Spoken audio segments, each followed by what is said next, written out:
Hello दोस्तों, मैं Anil Kumar smart IQ classes में आपका स्वागत करता हूं। आज हम लोग प्राचीन इतिहास का अध्ययन करते हैं। प्राचीन इतिहास के इस अध्याय में हम लोग सिंधु घाटी की सभ्यता का अध्ययन करेंगे। सिंधु घाटी सभ्यता एक ऐसी सभ्यता है जो विश्व की प्रमुख 4 सभ्यताओं में से एक मानी जाती है, जिसमें हांगो नदी की सभ्यता जो चीन में स्थित है, मिस्र की सभ्यता नील नदी की सभ्यता जो मिस्र में स्थित है, और मेसोपोटामिया की सभ्यता जो इराक में स्थित है, और सिंधु घाटी की सभ्यता है।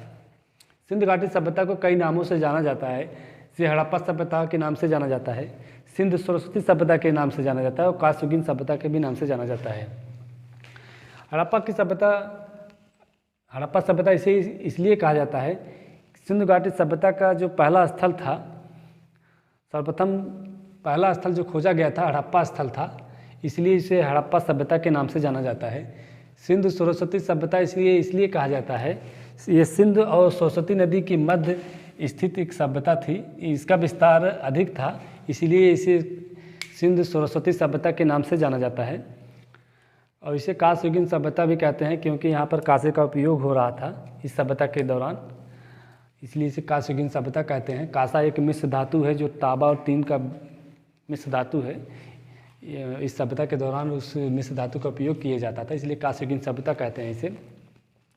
आइए इसकी खोज के बारे में अध्ययन करते हैं। इसकी खोज सर्वप्रथम प्रयास चार्ल्स मैसन द्वारा किया गया था, और जो एक असफल प्रयास था इनका, लेकिन इन्होंने प्रयास किया। चार्ल्स मैसन महोदय ने इसका उल्लेख जो है नरेटिव ऑफ जर्नी में किया है। उसके बाद 1853 से 56 के दौरान अलेक्जेंडर कनिंघम महोदय ने भी प्रयास किया, लेकिन उन्हें भी बहुत सफलता नहीं मिली। उसी दौरान 1853 से 56 के दौरान कराची से लेकर के लाहौर के बीच एक रेलवे ट्रैक का निर्माण किया जा रहा था। इस रेलवे ट्रैक का निर्माण जो है, जैसे मान लीजिए कराची है, और कराची जो है समुद्र के तट पर स्थित है, और लाहौर जो है पाकिस्तान के पंजाब प्रांत में स्थित है। इन दोनों स्थानों के मध्य एक रेलवे ट्रैक का निर्माण किया जा रहा था।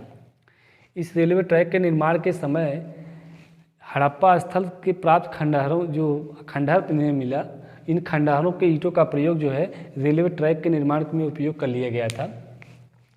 तब भी जॉन मार्शल बार्टर बंधुओं द्वारा भी कोई प्रयास नहीं किया गया, बस इन्हें ये पता था कि यहाँ पर कोई एक बहुत पुरानी बिल्डिंग है, और इससे ज़्यादा वो लोग इस सभ्यता के बारे में खोज नहीं किए।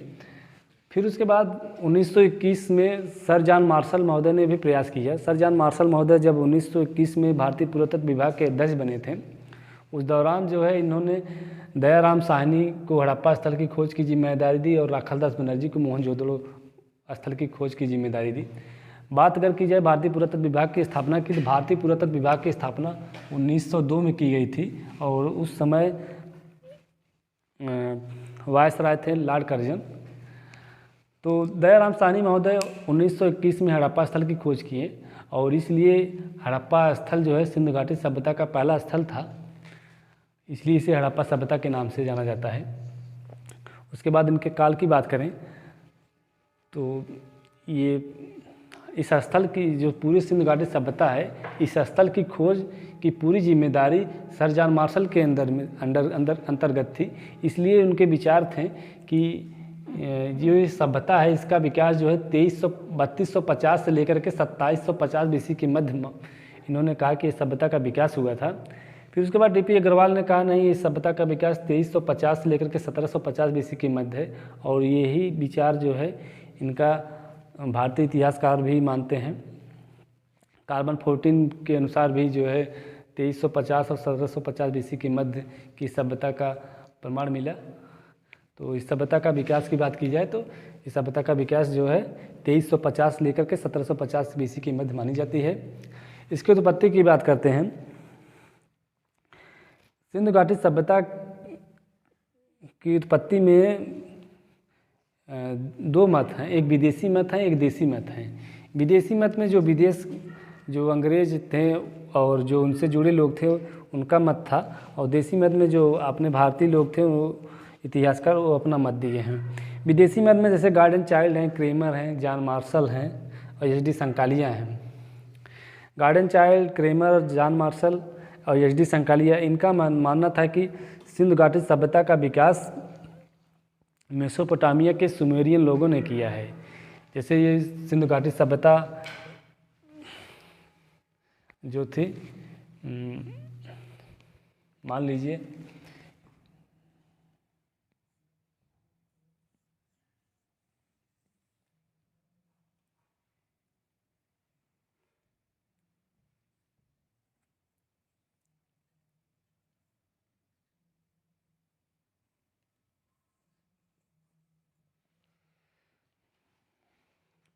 देखिए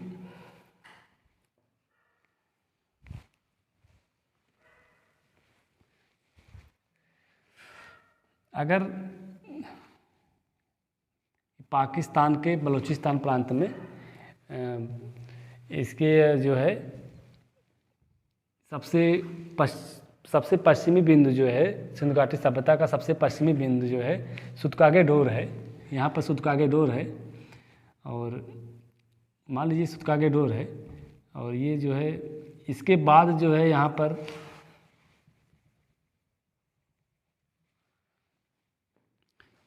इराक में एक स्थल है। इराक में जो है मेसोपोटामिया की सभ्यता का विकास हुआ था और उसके दक्षिण में जाएंगे तो यहाँ पर नील नदी की सभ्यता का विकास हुआ था। यहाँ पर जो है सिंधु घाटी की सभ्यता है, यहाँ पर मिस्र नदी की सभ्यता है और यहाँ पर यहाँ मेसोपोटामिया की सभ्यता है। ये मेसोपोटामिया की सभ्यता है, मेसोपोटामिया की सभ्यता है।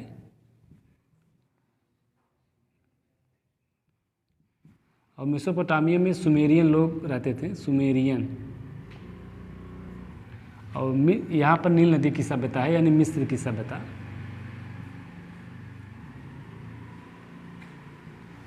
तो विदेशी इतिहासकारों का मत था कि इस सभ्यता का विकास जो है सुमेरियनों द्वारा किया गया है। जो मेसोपोटामिया के सुमेरियनों द्वारा जो है इस सभ्यता का विकास किया गया है। लेकिन भारतीय इतिहासकारों में जो देसी मत थे जैसे अमलानंद घोष, डीपी अग्रवाल, रोमेली थापर और राखालदास बनर्जी, इन्होंने अपना विचार दिया कि अगर मेसोपोटामिया की सभ्यता से अगर सिंधु घाटी सभ्यता का विकास हुआ है तो मेसोपोटामिया की सभ्यता इतनी पिछड़ी क्यों थी। जैसे जो मेसोपोटामिया की सभ्यता थी वो अर्ध नगरी सभ्यता मानी जाती है, जबकि सिंधु घाटी की सभ्यता जो है नगरी सभ्यता मानी जाती है। यहाँ पर मेसोपोटामिया की सभ्यता में कच्ची ईंटों का प्रयोग किया जाता था मकानों के निर्माण के लिए, जबकि सिंधु घाटी सभ्यता के निर्माण में पक्की ईंटों का प्रयोग किया जा रहा था। और यहाँ पर सिंधु घाटी सभ्यता में पक्की नालियों का प्रयोग किया जा रहा था, वहीं पर सिंधु घाटी मेसोपोटामिया की सभ्यता में कच्ची नालियों का प्रयोग किया जा रहा था। तो इस आधार पर जो है भारत जो सिंधु घाटी की सभ्यता है मेसोपोटामिया की सभ्यता से बहुत अलग थी। इस आधार पर अगर कहा जाए कि मेसोपोटामिया की सभ्यता के द्वारा सिंधु घाटी की सभ्यता का विकास किया गया है, तो इससे जो है भारतीय इतिहासकार के मत अलग थे। इसलिए जो है वो लोग मेसोपोटामिया की सभ्यता को न मानते हुए राखालदास बनर्जी महोदय के विचार थे कि इस सभ्यता का विकास जो है द्रविड़ों ने किया हुआ है, द्रविड़ जाति ने किया हुआ है। तो इतिहासकार मानते हैं कि इस सभ्यता का विकास जो है द्रविड़ जातियों ने किया हुआ है। आइए अब हम इसकी विशेषताओं के बारे में अध्ययन करते हैं।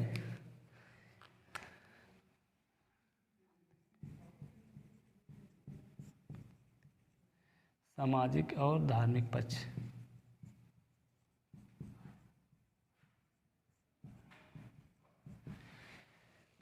देखिए इसकी विशेषताओं की अगर बात करें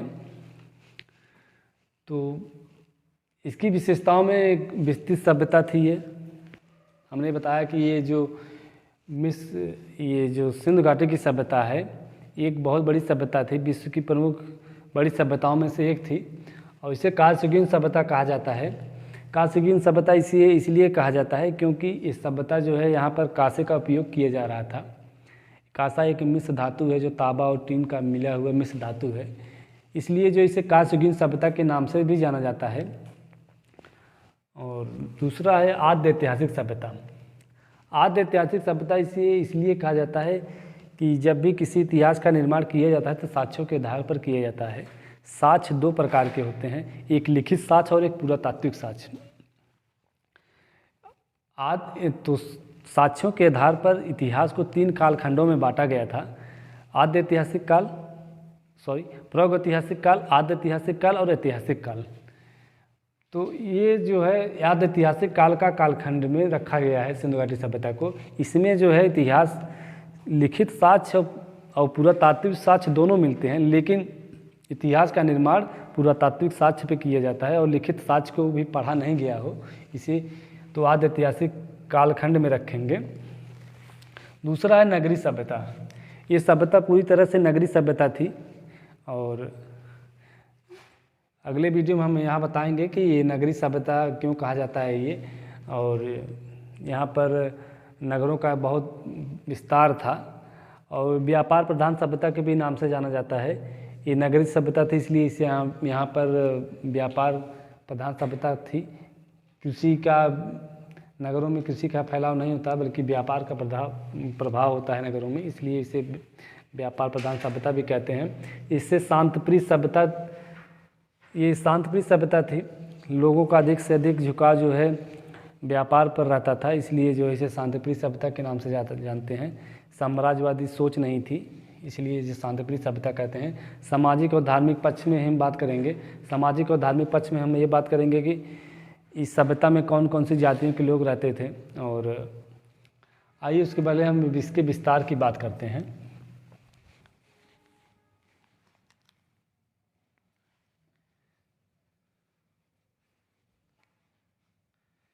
इसके विस्तार की बात करते हैं। उसके बाद कांस्ययुगीन सभ्यता, आद्य ऐतिहासिक सभ्यता और नगरी सभ्यता, व्यापार सभ्यता, शांतिप्रिय सभ्यता का अध्ययन करेंगे। इसका विस्तार देखते हैं, कितना इसका विस्तार है, हुआ है, कहाँ से कहाँ तक इसका विस्तार हुआ है। देखिए, इसका विस्तार की बात करें अगर,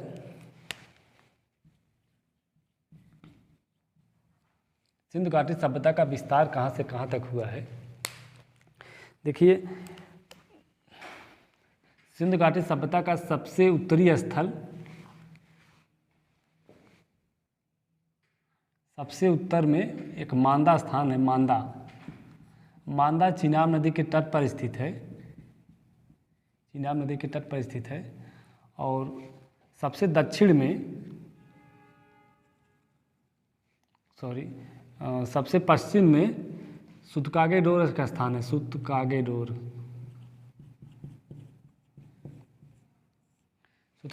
का स्थान है। छोटा हो जा रहा है, एक मिनट। एक स्थान है मांदा और सूतकागेडोर,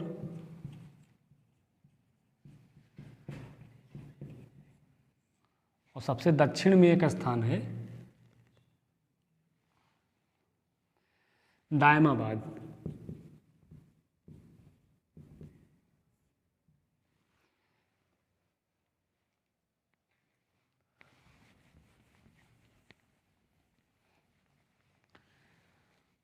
और एक स्थल है जो उत्तर प्रदेश में स्थित है, आलमगीरपुर।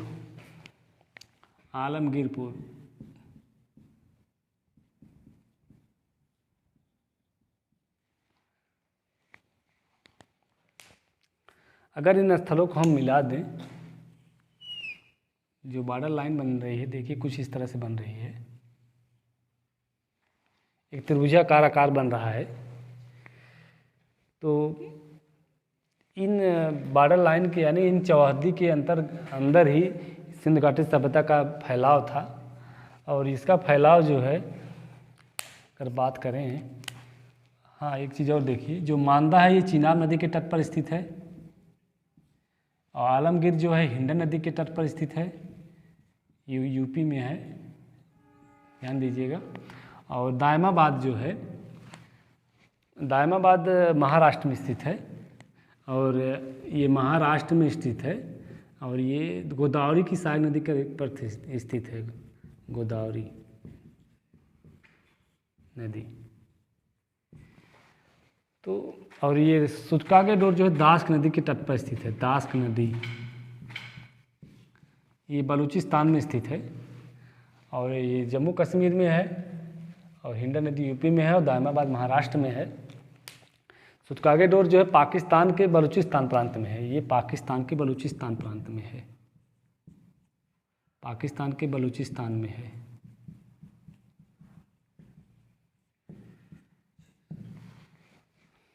तो इसका विस्तार जो है, देखिए यहाँ से यहाँ तक इसका विस्तार की बात कीजिए तो लगभग ये 1600 किलोमीटर लंबी है और उत्तर से दक्षिण के बीच जो है ये लगभग 1400 किलोमीटर लंबी है। और इन क्षेत्रफलों की बात अगर करें, इसका क्षेत्रफल जो है, इसका क्षेत्रफल स्वतंत्रता के पहले इसका क्षेत्रफल जो है 13 लाख वर्ग किलोमीटर में था। इसका क्षेत्रफल जो है, एक मिनट, इसका क्षेत्रफल देखिए,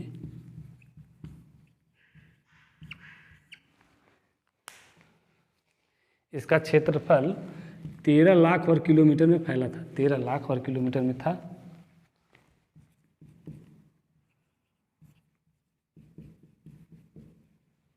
ये डाटा जो है 13 लाख वर्ग किलोमीटर का स्वतंत्रता के पहले का था, लेकिन वर्तमान में बात की जाए, वर्तमान में जब आप एनसीईआरटी पढ़ेंगे तो वहाँ 13 लाख ही मिलेगा, 12,99,000 कुछ करके, लेकिन वर्तमान में जो है इसका क्षेत्रफल जो है 20 लाख वर्ग किलोमीटर के लगभग है। तो आज भी इन स्थलों की खोज की जा रही है और बहुत सारे स्थलों की खोज की जा चुकी है। इन स्थलों की बात करें तो यहाँ पर लगभग 1500 स्थल की खोज की जा चुकी है, 1500 स्थलों की खोज की जा चुकी है, जिसमें से सर्वाधिक स्थल भारत में पाए गए हैं। इसमें सर्वाधिक स्थल भारत में हैं। भारत में लगभग 900 स्थल की खोज की जा चुकी है और पाकिस्तान में लगभग 600 स्थलों की खोज की जा चुकी है। और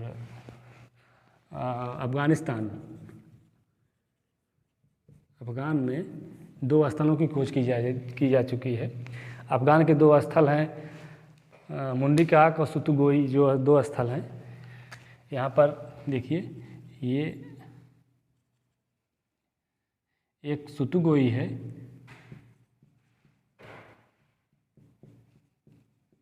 और इधर मुंडी काक है।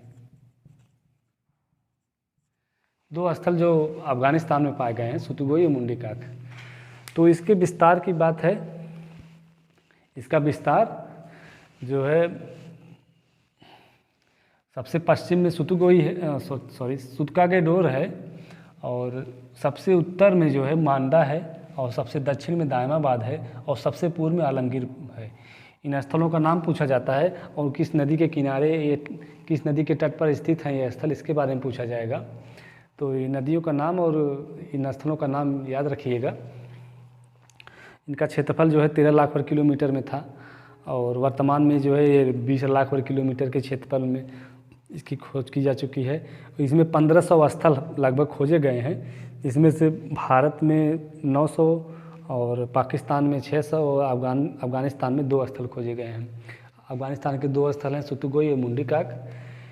पाकिस्तान के स्थलों की बात करें तो पाकिस्तान 600 स्थलों में से जो कुछ इम्पॉर्टेंट स्थल हैं उन्हीं का अध्ययन करेंगे, जैसे हड़प्पा हुआ, मोहनजोदड़ो है, चन्हूदड़ो है, कोट दीजी हैं, जो ये प्रमुख स्थल हैं, इनके बारे में अध्ययन करेंगे। और भारत में जो प्रमुख स्थल हैं, जैसे गुजरात में लोथल है, धौलावीरा है, और राजस्थान में कालीबंगा है, और हरियाणा में आपका बनवाली है, राखीगढ़ी है, और पंजाब में संघोल है और रोपड़ हैं। तो ये प्रमुख स्थल हैं जो हम अलग अलग स्थलों की विशेषताओं के अध्ययन करेंगे। इन 900 स्थलों की चर्चा नहीं होगी, जो बहुत इंपॉर्टेंट स्थल हैं उन्हीं के बारे में हम चर्चा करेंगे। आइए हम इसका रिवीजन कर लेते हैं, उसके बाद आगे बढ़ते हैं। सिंधु घाटी सभ्यता को जो है हड़प्पा सभ्यता के नाम से भी जाना जाता है। इसे सिंधु सरस्वती सभ्यता और कासुगिन सभ्यता के भी नाम से जाना जाता है। इसकी खोज जो है 1826 में चार्ल्स मैसन द्वारा किया गया था, लेकिन ये एक असफल प्रयास था। फिर 1853 में भी प्रयास किया गया, वो भी असफल था। उसके बाद 1921 में सर जॉन मार्शल महोदय जब भारतीय पुरातत्व विभाग के अध्यक्ष बने, उस दौरान जो है दयाराम साहनी ने हड़प्पा की खोज की और राखलदास बनर्जी ने मोहनजोदड़ो की खोज की थी। तो हड़प्पा पहला स्थल था, इसलिए इसे हड़प्पा सभ्यता के नाम से भी जाना जाता है। उसके बाद इनके काल की बात की जाए तो इनका काल जो है 2350 से 1750 BC के मध्य मानी जाती है। और उत्पत्तियों में गार्डन चाइल्ड हैं और क्रेमर, जॉन मार्शल और JD संकालिया, ये लोग अपना अपना विचार दिए हैं कि सिंधु घाटी सभ्यता का विकास जो है सुमेरियनों ने किया है। सुमेरियन मतलब कि जो मेसोपोटामिया की सभ्यता के लोग थे सुमेरियन, उन्होंने किया है। लेकिन देसी मत इससे असहमत था। इसमें राखलदास बनर्जी का मत महत्वपूर्ण है, जिन्होंने कहा था कि सिंधु घाटी सभ्यता का विकास जो है द्रविड़ जातियों ने किया था। आइए इसके कुछ विशेषताएं थी, विशेषताओं को छोड़ते हुए हम विस्तार की बात करते हैं। विस्तार में इसका विस्तार जो है सबसे पश्चिम में सुतुगोई है, सुतकागेडोर है, और उसके बाद सबसे उत्तर में मांदा है, और सबसे दक्षिण में दायमाबाद है, और सबसे पूर्व में आलमगीरपुर है। तो ये जो त्रिभुजाकार आकार बन रहा है, इन त्रिभुजाकार आकार के मध्य ही जितने स्थल पाए गए हैं उन स्थलों को जो है सिंधु घाटी सभ्यता के अंतर्गत देखा जाता है। इनके क्षेत्रफल लगभग 13 लाख वर्ग किलोमीटर में फैला था, लेकिन वर्तमान में इसका क्षेत्रफल 20 लाख वर्ग किलोमीटर में फैल चुका है। इसमें लगभग 1500 स्थलों की खोज की जा चुकी है। 1500 स्थलों में सबसे ज़्यादा भारत में खोजे गए हैं, 900 स्थल हैं, पाकिस्तान में 600 हैं, और अफगानिस्तान में 2 स्थल हैं। दोनों स्थल के नाम याद रखिएगा, सुतुगोई, मुंडीकाक। और पाकिस्तान के कौन से स्थल हैं, भारत के कौन से स्थल हैं, इसका जो है नेक्स्ट वीडियो में हम अध्ययन करेंगे। तो मिलते हैं नेक्स्ट वीडियो में। हम इनकी प्रमुख जो विशेषताएं थी, विशेषताओं में जो अभी तो पहली विशेषता थी ये विस्तृत सभ्यता थी, इसका अध्ययन किया। उसके बाद नगरीय सभ्यता का अध्ययन करेंगे। व्यापार प्रधान सभ्यता थी, इसका अध्ययन करेंगे। ये कांस्ययुगीन सभ्यता थी। और तो अलग अलग जो धार्मिक और सामाजिक पक्ष की भी हम चर्चा करेंगे इन विशेषताओं के अंतर्गत ही। उसके बाद हम एक वीडियो और लाएंगे जिसके अंतर्गत हम इन जो स्थल पाए गए हैं, इन स्थलों की एक स्थलों का वर्णन करेंगे, उन स्थलों में क्या क्या विशेषताएं थी इसका अध्ययन करेंगे। तो मिलते हैं नेक्स्ट वीडियो में। धन्यवाद।